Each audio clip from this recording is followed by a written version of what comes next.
I, 24, male, moved out of my old apartment 3 months ago and into a house that my father left for me. My father passed away around 6 months back from a cardiac arrest at the age of 47, and I inherited the house he used to live in. It's in a nice neighborhood and is much more spacious than my old apartment, so as soon as my lease was up, I decided to move in. It's a convenient distance from my workplace as well, so it's just perfect for me.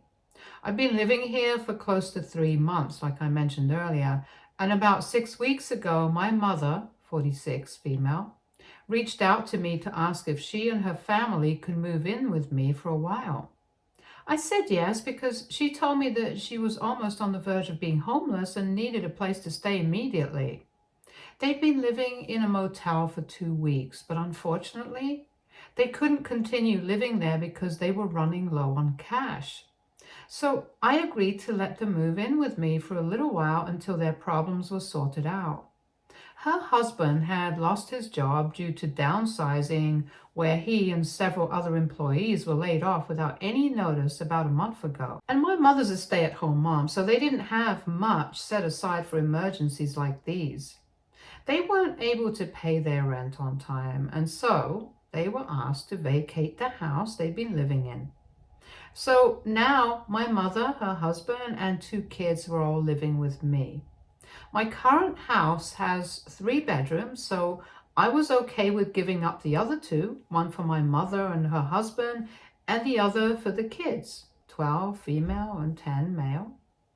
My parents got divorced when I was 8 years old. They just weren't compatible and would fight all the time about petty things. So eventually they decided that it would be better for them to part ways. The only reason they'd even married each other so young was because my mother was pregnant with me, and there was a lot of pressure from their families to get married before bringing me into the world. So they did exactly that. But they were young and didn't really want to be together, which is why, once I was at a reasonable age, they got divorced and had joint custody of me.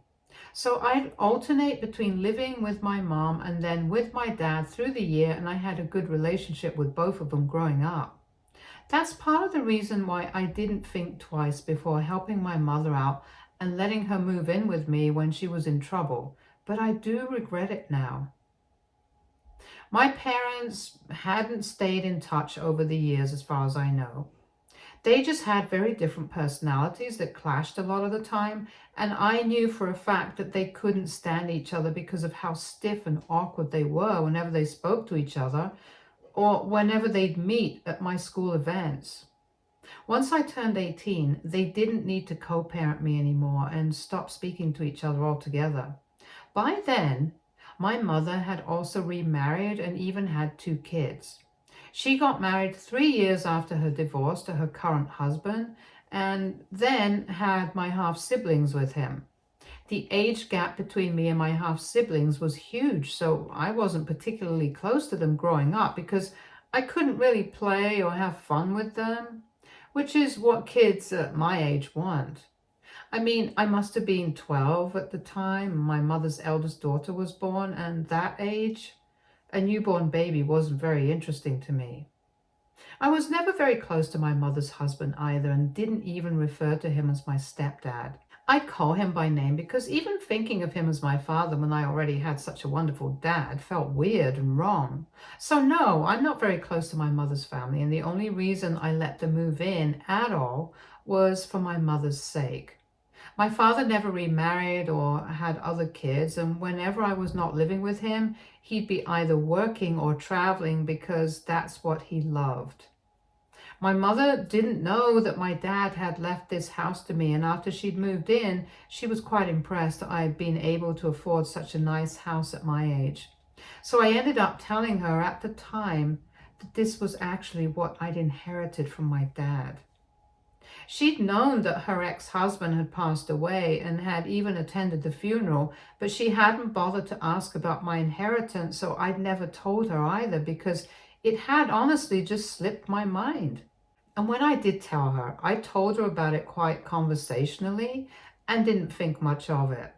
Even she didn't have much of a reaction, so there was literally no way I could have foreseen what was about to come.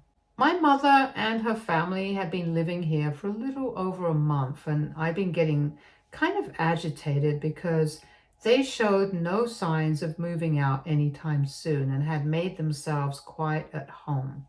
Her husband insisted that he was looking for a new job, but also kept saying that we were in a recession right now, so things would take time, and promised that they'd be out of my hair as soon as he found another job. I tried not to bring it up often, but was finding it difficult because ever since I turned 18, I'd gotten very used to living by myself and having the house to myself. So this was a bit of an inconvenience for me, but I tried my best not to make them feel bad about it. But then last week, my mother sat me down after the kids had gone to sleep and told me that she and her husband had something important to tell me. I thought that they finally had some good news to share, but instead she informed me that she'd spoken to a lawyer and she decided to contest my father's will. And so I had to vacate this house because she believed that this property was rightfully hers. And why did she believe that?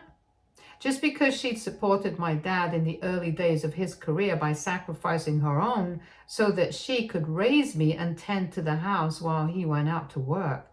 So she felt like she was owed this house. And since she hadn't asked for much in the divorce settlement, she thought that this would be a befitting repayment for that. She'd already filed the petition to contest the will and told me that I'd be served in a few days, but she still wanted to give me a heads up so that I wouldn't be blindsided, and advised me to start looking for a new home. I was livid when she told me what she'd done because I'd been helping her out for the past 6 weeks by letting her stay here, and this was how she repaid me. By trying to get me kicked out of my own house. I literally had no idea how to react to this. And my first instinct was to panic because there was a very real chance that I'd lose this house to my mother. And I didn't want that because I'd grown attached to it. It reminded me of Dad because sometimes I'd visit him here, and those were some good times that we had. He'd only purchased this house recently 3 or 4 years back, and it was in beautiful condition, and it was just a perfect fit for me, so I really didn't want my mother to take it away. At that point, I told her that I wasn't going anywhere and that I'd make sure that she's the one who's evicted soon enough, so she'd better start looking for a place to live. Then I stormed off to my room and slammed the door shut so that I could call my dad's lawyer to talk to him about this. He dealt with the divorce and he dealt with the will too, so I knew that he'd have all the answers as to whether my mother could actually do this to me or not. My dad's lawyer informed me on the phone that her claim of not asking for much in the divorce settlement was completely untrue, as she had received almost $80,000 in the settlement and in alimony payments. So that's a lot, and definitely not much, as my mother had been claiming. But she could definitely try to claim this house and contest my dad's will, but his lawyer reassured me that it was unlikely she'd stand a chance in court, since she hadn't spoken to my dad or kept in touch with him after the divorce and had even remained and had kids with another man. So her claim would probably be dismissed almost immediately. I had nothing to worry about legally, so that was a relief, but I was still really angry that my mother had decided to pull a fast one on me just because I'd been kind enough to support her and her family. I was being kind and not stupid. The very next morning, before the kids had woken up, I decided to talk to my mother and inform her that she couldn't live here anymore. It was early too, probably like 5 or 6 in the morning, and she was very taken aback as well as disorientated when I woke her up, told her to pack up and get the hell out of my house, or else I'd call the cops and have them escorted out instead, and that wouldn't be pretty for any of them. She argued with me, saying that this house was as much hers as it was mine, and in a few weeks it'd be completely hers, which was hilarious. But I wasn't going to let her intimidate me, so I told her that time would tell if that was true or not. But for now, this house was completely and entirely mine, and she had zero rights over it, so she needed to leave or I would make her leave. She thought I was bluffing, and so did her husband, so they pushed me out of the room and locked themselves inside and refused to leave. And then I did exactly what I'd promised. I called the police and reported them for trespassing and had them legally removed from my property. I felt bad for the kids, but honestly, I'd had enough of my mother and her husband, and I just couldn't take it anymore. Once the cops were there, they tried to reason with me and beg me to let them stay, but it was too little too late. I'd already seen their true colors, and I wasn't going to let them stick around and make things worse, so they absolutely had to leave, and they had to leave now. My mother was cursing at me even as she packed some of her clothes and her kids' stuff, but it wasn't going to change my mind now. Thankfully, they'd only brought clothes with them and no furniture and had been sleeping on foldable, so they were done quickly enough. And soon enough, they were all gone and I was back to being on my own again. But ever since that incident, my mother has been texting me every single day to convince me to take them back in, and has even stopped the proceedings to contest the will to avoid any further complications. I've managed to ignore her for a while, but last night she told me that they're really low on money and can't afford to live at a motel anymore. They're desperately in need of a place to live and asked me to take them back in just for the sake of their kids. So I told her that I'd be willing to take the kids in, but she and her husband cannot come back here. She flipped out on me and called me heartless and cruel and said that I deserved to go to hell for how I'm treating them, and then disconnected the call. AITA for saying no to letting my mother and her husband live at my place even though they might become homeless otherwise? Update 1. Thank you everybody for all the advice and reassurance. That helped me compose myself since I've been feeling very guilty about not letting my mother stay with me. I felt really terrible for my half-siblings. But if my mother didn't want to let them live with me, then there was very little that I could do for them. I haven't heard from my mother or her husband since that last phone call, and I'm concerned that they're probably homeless right now, which is just really sad for them. But they honestly brought this onto themselves. I can't imagine how or why my mother felt entitled enough to demand that I vacate my own house and look for someplace else to live. She'd never had anything nice to say about my dad after they separated and hardly even spoke to him back when he was alive. So to say that she felt that he owed her this house was an insane statement to make, and she even decided to act on it and contest the will. Likely, my mother had just assumed that she would inform me that she wanted the house and was contesting the will, and I would just transfer the ownership to her without questioning anything, simply because she felt that my dad owed her that house. She was my mother, and I would have loved to help her out and support her at a time when she seemed to really need it, just like she'd done for me throughout my childhood. But I wasn't going to do that at the cost of myself. And like I said, her husband had just become lazy after I allowed them to move in and would promise us that he was looking for work. But I never saw him do anything other than smoke on the couch and watch television, as if he could afford to just sit back and relax like nobody's business. I didn't say anything to him, but I kept asking my mother to speak to him and get him to put himself out there, because they obviously couldn't just stay here for the rest of their lives. But even she kept putting it off and said that it'd happen whenever it was destined to. They were just too laid back. And if that's the way they'd been living their lives, then it was hardly surprising that they were in such a dire situation today. I just feel bad for the kids because this is not their fault, and yet they're suffering even more than their parents are. It's been close to 4 days since I last spoke to my mother, but I'm hoping that she found someplace else to live, because otherwise it's just going to keep bothering me. She's not a very nice human being, but she's still my mother, and I would want for her and her kids to be safe and sound. I'm still not going to let her move back in here though. Not after how she tried to screw me over, even though I was trying to support her. She can send the kids over and hire someone to watch over them, but that's the most I'm willing to do for her, simply out of humanity and nothing else. Now, the ball is in her court. If she wants my help for her kids, she can contact me, and if not, then that's her call, and I'll respect it. Update 2. Hey, so quick update. My mother still hasn't called me or reached out to me, and I'd sort of forgotten about her as well, because it's been 2 whole weeks since we last spoke. A few hours ago, my mother's husband called me up and asked me if I'd be willing to lend him some money for the time being.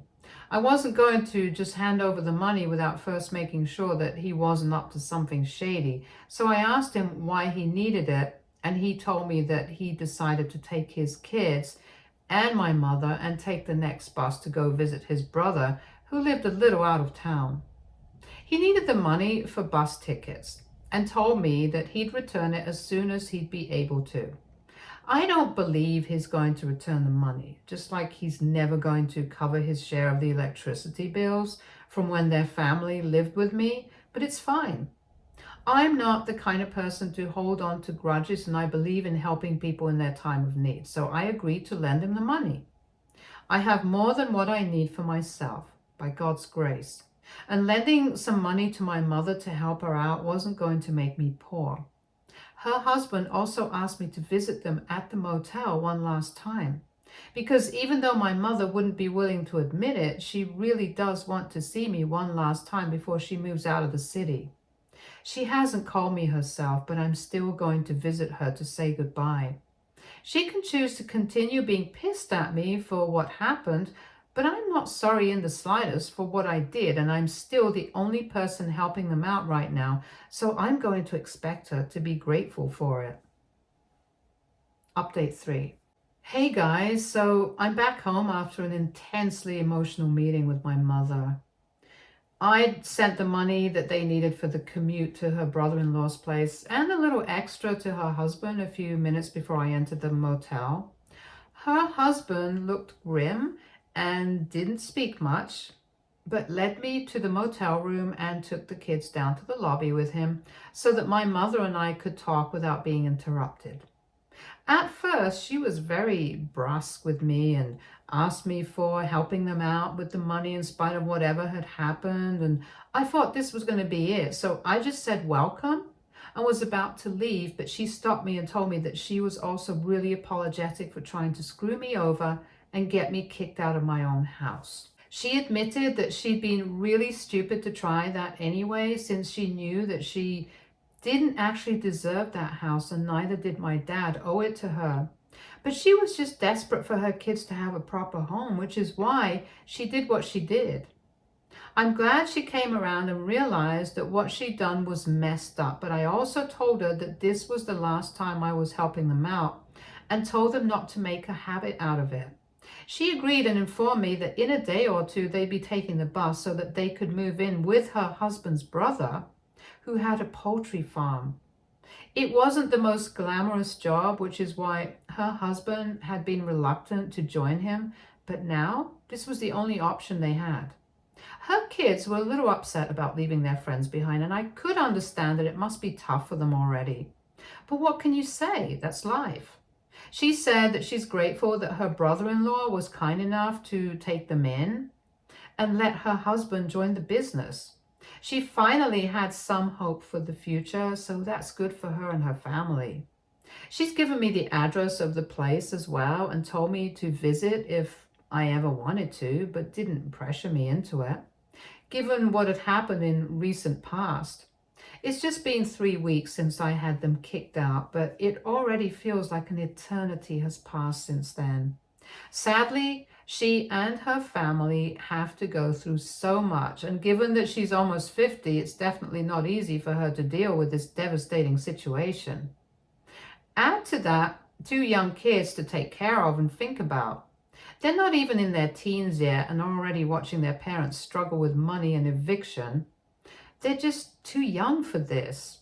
If I'm being honest, I know that this decision of mine to lend my mother money, despite what she tried to do a few weeks back, will draw a lot of flack from people, and you guys might even think me as weak-willed and a soft target, but I mostly did it out of pity for the kids. I didn't feel very connected to them when they were born because I was so young myself, but now that I'm a lot older, things have changed. And I lived with those two kids for a month. I know them personally now, and they're bright and happy. They certainly deserve better. My mother messed up big time, and I already evicted her for it. But beyond that, I don't have it in me to turn my back on people who need my help. Even my mother's husband, lazy as he is, doesn't deserve to go through something like this. He used to be quite respectable earlier, and I'd never even imagined that a day would come when he'd be asking me for financial help. It's pathetic, and I just would never have been able to live with myself if I'd refused to support them in their time of need. Not just because this is my mother's family, but because they're human beings first. I couldn't let those two kids go into foster care. I just couldn't let that happen, but neither could I adopt them yet, so I did what was best for everyone. At least now I'll be able to go to sleep knowing that I did the right thing, and that's what matters to me the most, to be honest. Update 4. My mother just texted me and told me that they've moved in with her brother-in-law and are trying to settle themselves now. It's difficult to deal with the change so suddenly, but they're making the best of the situation. The kids are alternating between missing their friends and talking about going back and chasing after the chickens just like kids do. It's nice to know that they're getting a fresh start and I'm the one who made it possible. Feels like I put my money to some good use, finally. Things are still tense between my mother and I, and we don't speak for more than 2 or 3 minutes at a stretch and keep our conversations restricted to talking about how she's doing now and how the kids are coping and my work. Just safe topics. Maybe we'll be able to fix things someday and maybe we won't, but for now, this is what it is and I'm okay with it. It's been almost a week since they moved out of the city now, so let's see what the future holds. Stay tuned for more stories from Argo Relationships.